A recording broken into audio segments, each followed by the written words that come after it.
morning to everyone. Myself Pavitra Belagundi. Today I will briefly discuss about leukemia or blood cancer.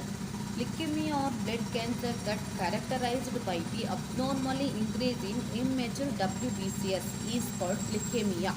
ನಮ್ಮ ದೇಹದೊಳಗಡೆ ಅಬ್ನಾರ್ಮಲಿ increases immature WBC ಈ ಒಂದು ಕಂಡೀಷನ್ಗೆ ನಾವು blood cancer R ಲಿಕೆಮಿಯಾ ಅಂತ ಕರಿತೀವಿ. ನಿಮಗೆ ಗೊತ್ತಾಯಿತು ಅಂತ ಅಂದ್ಕೊಂಡಿದ್ದೀನಿ. ಇಟಿಯಾಲಜಿ ಅಂತಂತಂದರೆ ಬ್ಲಡ್ ಕ್ಯಾನ್ಸರ್ ಯಾವ ಕಾರಣಗಳಿಂದ ನಮಗೆ ಬರುತ್ತೆ ಅನ್ನೋದಕ್ಕೆ ನಾವು ಏನಂತ ಕರಿತೀವಿ, ಇಟಿಯಾಲಜಿ ಅಂತ ಕರಿತೀವಿ. ಯಾವ ಕಾರಣಗಳಿಂದ ಬರುತ್ತೆ ಅಂತ ನೋಡ್ತಾ ಹೋಗೋಣ. ಫಸ್ಟ್ ಒಂದು ಬಂದ್ಬಿಟ್ಟು ಏಜ್. ಯಾವ ಏಜ್ ಅಂತಂತಂದರೆ ಅಬೌಟ್ 25 to 60 ಒಳಗಡೆ ಏನು ಒಂದು ಏಜ್ ಇದೆಯಲ್ಲ, ಈ ಒಂದು ಏಜಲ್ಲಿ ಜಾಸ್ತಿ ಕಾಣಿಸ್ಕೊಳ್ಳೋವಂಥ ಚಾನ್ಸಸ್ ಇರುತ್ತೆ. ಜೆಂಡರ್ ಆಗಿರ್ಬೋದು, ಸ್ಮೋಕಿಂಗ್ ಆಗಿರ್ಬೋದು, ಆಲ್ಕೋಹಾಲ್ ಆಗಿರ್ಬೋದು, ಕೆಮಿಕಲ್ ಎಕ್ಸ್ಪೋಸಿಷನ್ ಅಂತಂದರೆ ಈಗ ಫ್ಯಾಕ್ಟ್ರಿಗಳಲ್ಲೆಲ್ಲ ಕೆಲಸ ಮಾಡ್ತಿದ್ದಾರೆ, ಅವ್ರಿಗೆ ಕೆಮಿಕಲ್ ಎಕ್ಸ್ಪೋಸಿಷನ್ ಜಾಸ್ತಿ ಆಗುತ್ತೆ, ಹಾಗಾಗಿ ಬ್ಲಡ್ ಕ್ಯಾನ್ಸರ್ ಬರುವ ಚಾನ್ಸಸ್ ಜಾಸ್ತಿ ಇರುತ್ತೆ. ಆಮೇಲೆ ಸ್ಮೋಕಿಂಗ್ ಆಗಿರ್ಬೋದು, ರೇಡಿಯೇಷನ್ ಆಗಿರ್ಬೋದು, ಈ ಎಲ್ಲ ಕಾರಣಗಳಿಂದ ನಮ್ಗೆ ಏನಂತಂದರೆ ಬ್ಲಡ್ ಕ್ಯಾನ್ಸರ್ ಬರುವ ಚಾನ್ಸಸ್ ಜಾಸ್ತಿ ಇರುತ್ತೆ.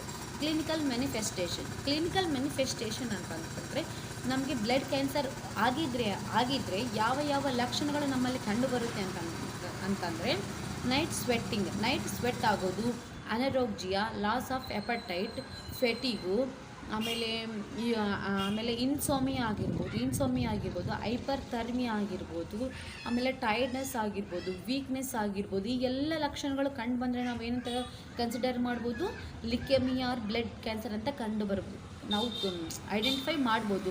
ಈ ಎಲ್ಲ ಸಿಂಪ್ಟಮ್ಸ್ ಇದ್ದ ತಕ್ಷಣ ನಾವು ಲಿಕೆಮಿಯಾ ಅಂತ ನಾವು ಐಡೆಂಟಿಫೈ ಮಾಡೋಕ್ಕಾಗಲ್ಲ.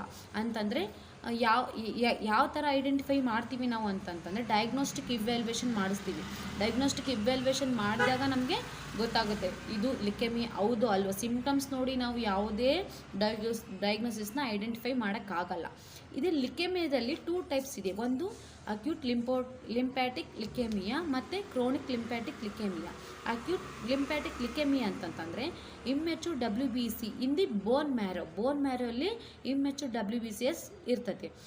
ಕ್ರೋನಿಕ್ ಲಿಂಪ್ಯಾಟಿಕ್ ಲಿಕೆಮಿಯಾದಲ್ಲಿ ಏನಾಗಿರ್ತಂತಂದರೆ ಇಮ್ಮೆಚೂರ್ WBC ಇಂದ ಬ್ಲಡ್ ಸೆಲ್ಸ್ ಒಳಗಡೆ ಇರ್ತದೆ. ಇದು ಅಕ್ಯೂಟ್ ಮತ್ತು ಕ್ರೋನಿಕ್. ನಿಮಗೆ ಹಿಂದಿನ ವಿಡಿಯೋದಲ್ಲಿ ನಾನು ಹೇಳಿದ್ದೀನಿ. ಅಕ್ಯೂಟ್ ಅಂತಂದರೆ short period of time, chronic ಅಂತಂದರೆ ಲಾಂಗ್ ಪೀರಿಯಡ್ ಆಫ್ ಟೈಮ್ಗೆ ನಾವು ಕ್ರೋನಿಕ್ ಅಂತ ಕರಿತೀವಿ. ಡಯಾಗ್ನೋಸ್ಟಿಕ್ ಇವ್ಯಾಲ್ಯೂಯೇಷನ್ ಅಂತಂದರೆ ನಾವು ಏನು ಮಾಡಬೇಕು ಫಸ್ಟ್ ಅಂತಂದರೆ ಹಿಸ್ಟ್ರಿ ಕಲೆಕ್ಷನ್ ಮಾಡಬೇಕು, ಪೇಷಂಟ್ದು ಹಿಸ್ಟ್ರಿ ಕಲೆಕ್ಷನ್ ಮಾಡಬೇಕು. ಆಮೇಲೆ ಫಿಸಿಕಲ್ ಎಕ್ಸಾಮಿನೇಷನ್ ಮಾಡಬೇಕು. ಅಂತಂದರೆ ವೈಟಲ್ ಸೈನ್ಸ್ ಆಗಿರ್ಬೋದು, ಟೋಟಲಿ ಫಿಸಿಕಲ್ ಎಕ್ಸಾಮಿನೇಷನ್ ನಾವು ಪೇಷಂಟ್ದು ಮಾಡಬೇಕು. ಆಮೇಲೆ CBC ಮಾಡಬೇಕು. CBCಯಲ್ಲಿ ನಮಗೆ ಲಿಕೆಮಿಯಾ ಹೌದು ಅಲ್ವ ಅಂತ ನಮಗೆ ಕನ್ಫರ್ಮ್ ಮಾಡ್ಕೋಬೋದು. ಆಮೇಲೆ ಏನು ಮಾಡ್ಬೋದು ಅಂದರೆ ಮ್ಯಾನೇಜ್ಮೆಂಟ್. ನಾವು ಒಂದು ವೇಳೆ ಲಿಕೆಮಿಯಾ ಇತ್ತಂದರೆ ಯಾವ ಥರ ಮ್ಯಾನೇಜ್ಮೆಂಟ್ ಮಾಡಬೇಕು ಅಂತಂದರೆ ಫಸ್ಟು ಅವ್ರನ್ನ ಕೀಮೋಥೆರಪಿ ಮತ್ತು ರೇಡಿಯೇಷನ್ ಥೆರಪಿ ಅವ್ರನ್ನ under the chemotherapy and radiation therapy ಅವ್ರಿಗೆ ಕೊಡಬೇಕು.